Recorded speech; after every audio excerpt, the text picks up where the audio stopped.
ለቻናሌ አዲስ ሆናችሁ ላይክ ማድረጋችሁን እንዳትረሱ። ቻናሉን ሰብስክራይብ ማድረጋችሁን እንዳትረሱ። ሰፖርት ስለምታደርጉን ስለምታበረታቱኝ ደግሞ እጅግ አድርጌ አመሰግናለሁ። አሰላሙ አለይኩም ወራህመቱላሂ ወበረካቱ። እንዲሁም ሰላም ብያለሁ። ውድ ኢትዮጵያውያን ብያላችሁበት ሰላማችሁ ይብዛ። ውድ ቤተሰቦቼ ቪዲዮ ከለቀኩኝ ትንሽ ቆየት ብዬ ነበረ። እንግዲህ ዛሬ በአዲስ ቪዲዮ ብቅ ብዬላችኋለሁ። ውዶቼ ማሮቼ የሀገሬ ልጆች ማለት ነው። ለቻናል አዲስ ሆናችሁ ቻናሉን ሰብስክራይብ ማድረጋችሁ እንዳትረሱ። ኧረ ሰብስክራይብ አድርጉ፣ ላይክ አድርጉ። እንደው ተው እንጂ ሰፖርት አድርጉ፣ አበረታቱ፣ እንደግ። የኛ ማደግ እኮ ለእናንተም ነው አይደል እንዴ? በጣም ብርድ ነው ሙከየፉ፣ በጣም ይበርዳል። እንዴት ናችሁ? ሰላም ናችሁ? ውድ የማዳም ቅመሞች ያው ብዙ ጊዜ የማዳም ቅመሞች ሲሸወዱ ነው የምናየው። ግን እስከ መቼ ነው የምንሸወደው? እስከ መቼ ነው የአረብ ሀገር እህቶች፣ የአረብ ሀገር ልጆች እስከ መቼ ነው እናንተ እየሞታችሁ ለሌላ ሰው የምትኖሩት? በጣም ይኸው በቃ ይሄ የታወቀ ነገር ነው። የአረብ ሀገር ሴት ስትበላ፣ የአረብ ሀገር ሴት ስትሸወድ፣ የአረብ ሀገር ሴት ስትከዳ፣ ይሄ የታወቀ ነው። ኦኬ። እና ትልቁ ነገር ደግሞ ምንድነው? የአረብ ሀገር ሴት ለራሷ ሳትኖር ለሌላ ሰው ነው የምትኖረው። እሷ እንደ ሻማ እየቀለጠች ለሌላ ሰዎች ትኖራለች። እሷ እየተራበች ሌላ ሰዎችን ታበላለች። እሷ እየበረዳት እሷ ሳይኖራት ሌላ ሰው ታለብሳለች።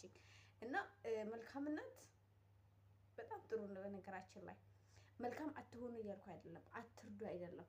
ግን ሁሉም ነገር ደግሞ ስቴፕ ባይ ስቴፕ ቢሆን ጥሩ ነው። በልኩ ሲሆን መልካም ነው። ለምን ከሀገራችን ወደ አረብ ሀገር ስንመጣ አላማ ይዘን ነው የመጣ ነው። አላማ አለን። ምንበላው አተን አይደለም፣ ምንጠጣው አተን አይደለም የመጣ ነው። የተሻለን ነገር ፈልገን ነው። ኦኬ፣ ለልጆቻችን የተሻለን ነገር ማውራት ፈልገን ነው የመጣ ነው አይደለም። ስለዚህ የመጣንበትን አላማ ደግሞ መርሳት የለብንም። ኦኬ። በጣም በየቦታው ያለው ምንድን ነው? በእርዳታው በሉ፣ በሚሸወደው በሉ፣ በሚከዳው በሉ፣ በሚበላው ሁሉ ያለው የአረብ ሀገር ሴቶች ናቸው። እናንተ ራሱ እርዳታ ያስፈልጋችኋል አይደለ? ሌላ ሰው ልትረዱ። አንቺ እርዳታ ያስፈልግሻል። አንቺ አዎ፣ እናንተ አረብ ሀገር ያላችሁ እህቶች እስከ መቼ ነው ማዳም ቤት የምትሰሩት ነው? እስከ መቼ ነው አረብ ሀገር የምትኖሩት ነው? እናንተ ሰው ቤት እየሰራችሁ ዝቅ ተብላችሁ፣ ዝቅ ተደርጋችሁ፣ እየተሰደባችሁ፣ እየተረገጣችሁ፣ እንደ ሰው ሳትታዩ፣ እንደ ሰው ሳትበሉ፣ ሳትጠጡ፣ ሳትተኙ፣ ሳትቀመጡ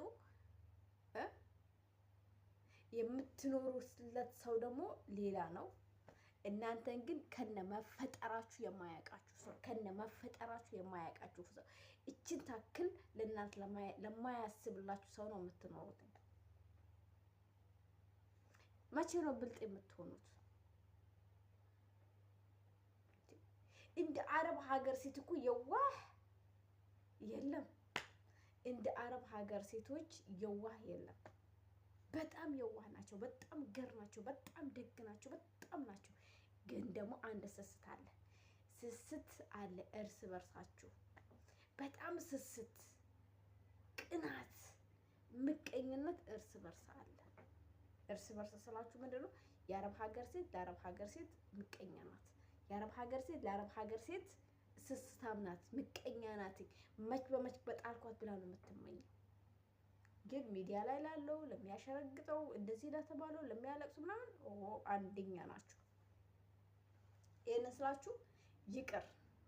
ካሁን በኋላ የአረብ ሀገር ሴት የምትበላበት ነገር መቆም አለበት። በነገራችን ላይ ሌላ ሰው መጥቶ ለምን ይሄ እንደዚህ ይሆናል እንዲላችሁ አትጠብቁ። እራሳችሁ ላይ ምሯችሁ ንገሩት። ይህ በቃ ስንት ዓመት አረብ ሀገር ኖራችሁ? እድሜ እኮ ይሄዳል። እድሜያችሁ እየሄደ ነው። እናንተም እኮ እንደ ሌላ ሰዎች መኖር ያምራችኋል፣ ቤት ያምራችኋል፣ ትዳር ያምራችኋል፣ ልጆች ያምራችኋል፣ ሁሉ እንደ ሌላ ሰዎች ያምራችኋል። በቃ የሰው ልጆች እኮ ናችሁ እናንተም አይደል? ተሳስቻለሁ። ግን እስከ መቼ ነው የአረብ ሀገር ሴት የምትበላው ነው እንዴ? የሄደ የመጣ ሁላ እኮ የአረብ ሀገር ሴት ሲበላ ነው የምናየው። በገንዘቧ በሉ በእድሜዋ በሉ። በነገራችን ላይ ገንዘብ ብቻ አይደለም እድሜ ህይወቷን ነው ምጥጥ አድርጎ ሰው የሚጨርሰው። ኢትዮጵያ ያለው ሰው ደግሞ ስለ አረብ ሀገር ምንም እንትን የለውም። በቃ ከየትም አምጪው ገንዘቡን ነው የሚፈልገው። ከየትም ፍጪው ዱቄቱን አምጪው እንደሆነው ማለት ነው። እባካችሁ ንቁ ንቁ።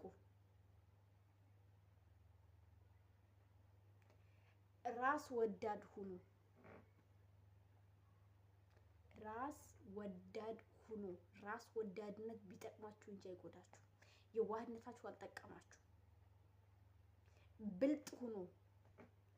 በሰዎች እንዳትመሩ። ራሳችሁን በራሳችሁ ስኬታማ ለማድረግ መጣር አለባችሁ።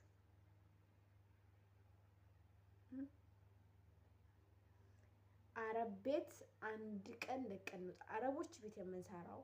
አረቦች ቤት የሚያስቀምጡት ጤነኛ እስከሆንን ድረስ ብቻ ነው።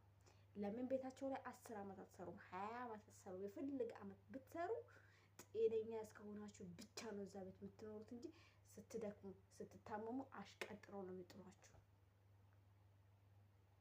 ብራችሁን ደግሞ ሴፍ አድርጉ። ብራችሁን ሴፍ አድርጉ። ብር ካላችሁ መሬት ግዙ።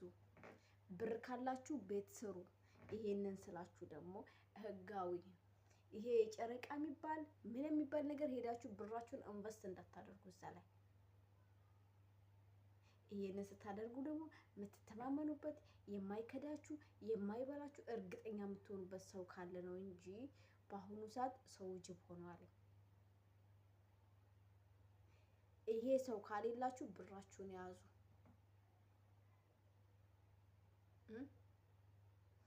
ብልጥ ሁኑ። እናንተ ስንት ዓመት አረብ ሀገር ተቀምጣችሁ ትላንትና መጥቶ ሰው በደንብ እየቆሰቆሰ ነው። እኛው ግን እዛው ነን አረብ ሀገር አይደል? አረ ይበቃልኝ እንዴ! ይበቃልኝ ወላሂ በቃ። እኔ በበኩሌ ስልችት ነው ያለኝ። በነገራችን ላይ ራስ ወዳድነት ጥሩ ነው። ራስ ወዳድ ሆኖ ሌላ ሰው የማይጎዳ ራስ ወዳድነት፣ በሌላ ሰዎች ህይወት የማይመሰረት ራስ ወዳድነት።